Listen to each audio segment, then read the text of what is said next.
Magic has been trying to make the transition to the silver screen for some time. There was a TV series deal in 2001, a 2008 deal with Universal, but this current iteration seems to be gaining the most traction and has some industry names attached now. The question is, how do you make Magic into a movie? I'm Denis from Windmill and I'm here to answer that question.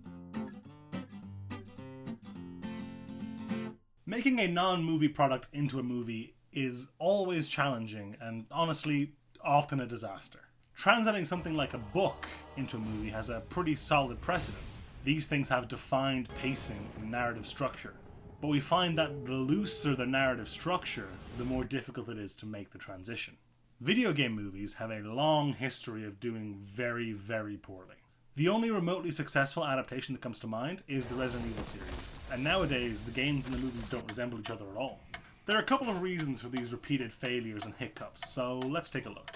Let's look at something like last year's Assassin's Creed movie, which currently boasts a mighty 17% on aggregate review site Rotten Tomatoes.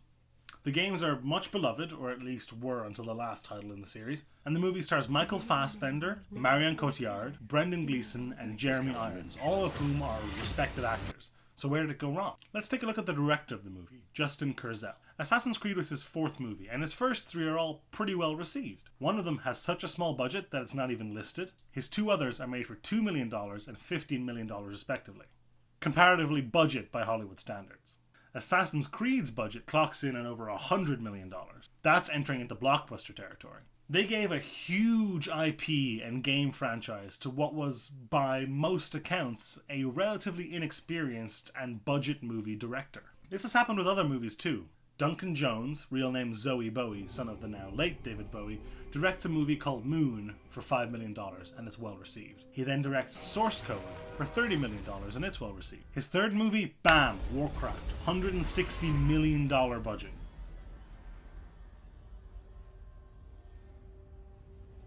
Hitman Agent 47 was Alexander Bosk's first ever movie. He'd only directed things like music videos before. And the upcoming Tomb Raider film is directed by Roar Orthaug, a man who's never directed a movie in English before, and certainly nothing of this scale.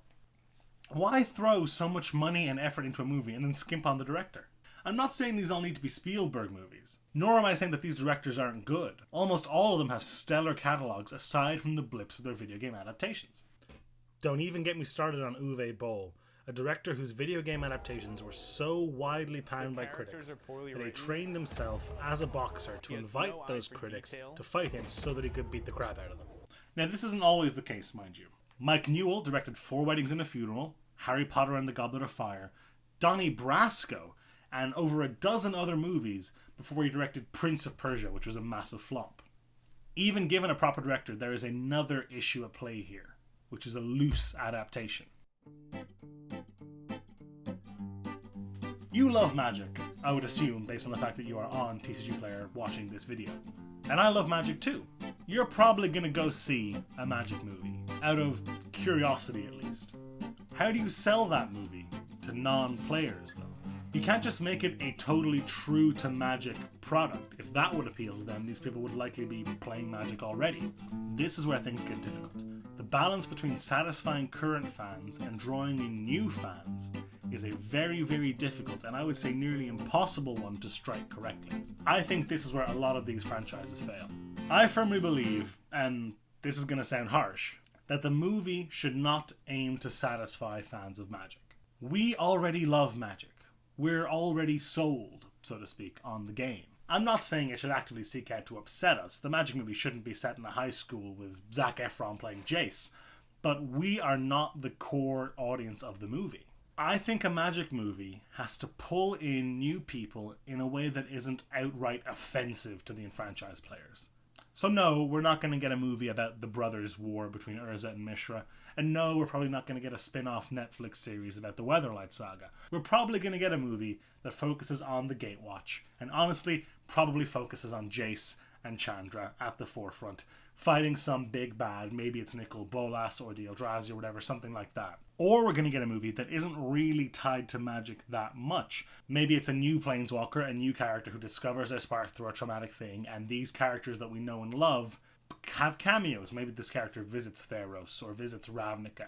Maybe they encounter Jace, but that's not the focus of the plot. They have their own story that just exists as part of the greater Magic story. And I think that's probably the least risky option. Having the story stand on its own like that means that it can draw people into the world of Magic by opening the door and showing them that there's a lot more here. But if it's not too connected to the things that we hold dear, the characters and places that we know and love, there's a smaller chance of it going sour and leaving a bad taste in our mouth. People forget that Wizards of the Coast are trying to sell cards. That's all they're trying to do. Now, they want the game to be thriving and a positive experience for as long as possible, but at the end of the day, they need to get new players in to keep the game growing and keep the game alive. They're not always perfect, and they make mistakes, but at the end of the day, they want what is best for the game as well. Sometimes that means doing things that are not about what enfranchised players want, and are about getting new butts into seats at F&M. And the Magic movie is a great way to do that. I've been Denis from Slam, and I want to hear your thoughts about the Magic movie. What stories and characters do you want to see make the leap from card to silver screen? Who do you want to play Jace? Who do you want to play Karn if they're in the movie? Let us know all of that in the comments below, and I'll see you next time.